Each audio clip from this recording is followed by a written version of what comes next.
Hey folks, welcome back to the Evil Dungeon Master channel here on YouTube. And I'm glad you can join me because I'm going to bring back a series here on my channel, Idols and Ifritis, which is Advanced Dungeons and Dragons. When I talked about everything Advanced Dungeons and Dragons, I'll be doing a lot more from the desktop type situations here. And hopefully you'll enjoy them. I like sitting here at the desktop I have here with my webcam up here and a microphone and laptop. It's an easy setup and I enjoy it. So, anyway, this is my Monster Manual 2.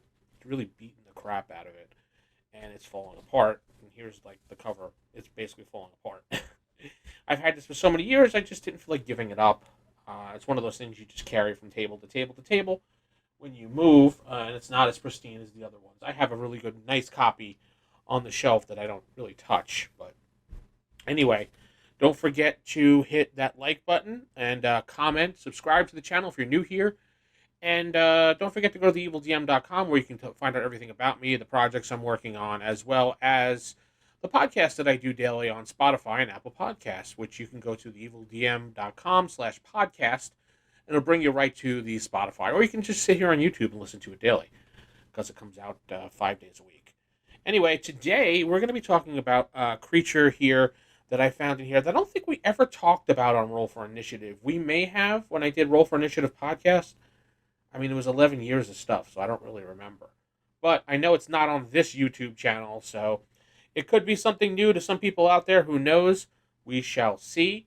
But I always thought this monster would be a perfect big bad because he hides right in plain sight. He's a normal human being, but he has all these weird abilities. And I'm talking about, and I don't know where this one came from, but the Catlord.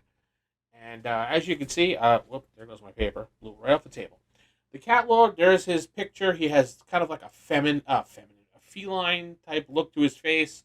There's him kind of crouched down there. But anyway, about him, he has an armor class of -9. He has a 30-foot spring, which means he can basically jump like a cat, straight up, straight forward, straight back. Hit points, hit dice is 81 hit points, but a 19 dice creature. He has 3 attacks, which we'll talk about below. Special defenses. He's got a magic resistance of 90%. He's a super genius. Not just a genius, he's a super genius. And he's a neutral aligned character, though he's really not neutral aligned if you think about it. But anyway, his XP value is 13,900. That's quite a bit. The Cat Lord is the master, or is a master cat, kind of like a master vampire. It is the ruler of all forms of feline, from domestic cats through giant lynx and other types of cats. Some believe the Cat Lord to at least be a deity of some minor sort. Maybe he might be like a demigod or something of cats type thing. I would think of it as like a demigod, to be honest. Others claim the Cat Lord to be a malaligned creature of evil. Interesting. Those who truly understand felines know the Cat Lord is neither good nor evil, but concerned with cat things alone. He roams the pine material, astral, and ethereal planes. Okay. Now, in human terms, because he looks basically just like a human, as you can see in the picture here, he has a strength of 20, intelligence of 19, a wisdom of 17, a dexterity of 23, a constitution of 16, a charisma, which is variable depending on what sort of cat he turns into or what type of cat he addresses at the time. With people who are indifferent, as it goes down the line, it's pretty much a 7. So let's see here. Rapid movement, he could spring forward, which you talked about. In feline form, which he could basically turn into a cat whenever he wants. Just like a vampire could turn into a bat or something like, or a werewolf or whatever.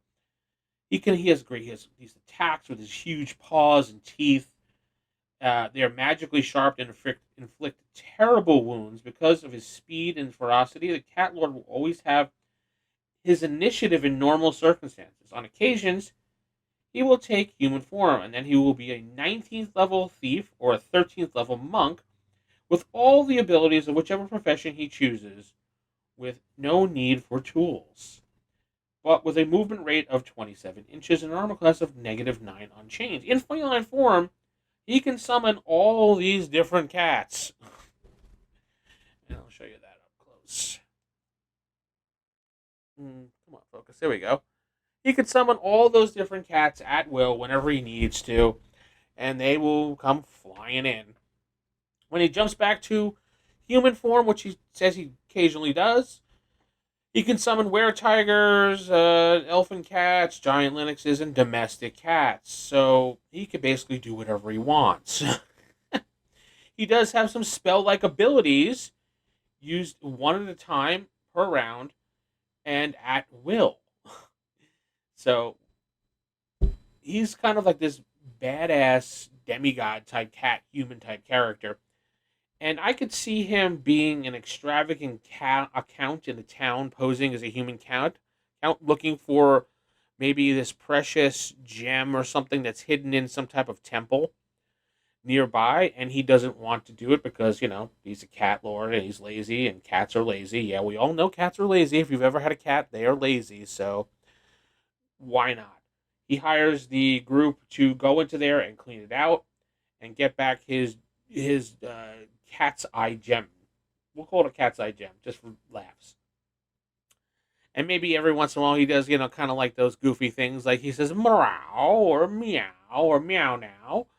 And just something goofy, like in a Leslie Nielsen type movie when they do those things, or a Mel Brooks type movie when they have those goofy, eccentric characters. He could be that one big bad in your campaign. Meanwhile, he sends the player characters into this temple to clean it out, but he knows of a secret passage into this temple to get to where the treasure room is, where he believes is this cat's eye gem. But he doesn't want to have to actually fight or do anything, and summoning his war minions and everything could probably get the job done, but then he'd have to, I don't know, give them milk or something. He doesn't want to do that. So he hires the party to go in there and clean it out. Meanwhile, he knows the secret way in, so he follows the party in, and he's a cat. They're never going to detect him. Follows the party in there, goes around, finds a secret entrance into there.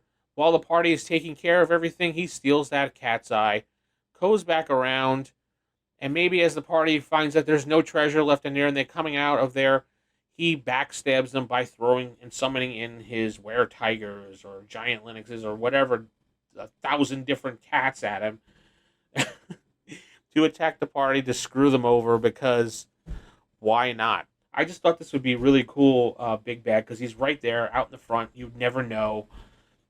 Kind of like how Master Vampire is high in plain sight in towns, doing, human things, and you'd never know. Like Dracula, Count Dracula, when he sat in town and people just thought he was a count. Well, this guy could be a count. Count Cat. Count Catula, whatever you want to call him. He could be the big bad and hide in plain sight, and your people will be like, what the hell am I getting myself into? So tell me what you think about the Catlord. Have you ever used the Catlord? I don't think this is any other edition, to be honest. I have to look this up later on, and I will look this up later on because I'm actually curious myself if the Catlord has been moved forward. I know a lot of these Monster Manual 2 creatures, I think, came from UK. I believe, or was that the Fiend Folio? No, Fiend Folio was UK, but I don't know. They were a little crazy with some of these monsters in here, along with the Fiend Folio, but in this too. Tell me what you think. Don't forget to like, comment, subscribe, and follow along. With that said, we're going to head out, and remember, no clickbait, no drama, just gaming. Good night, everybody.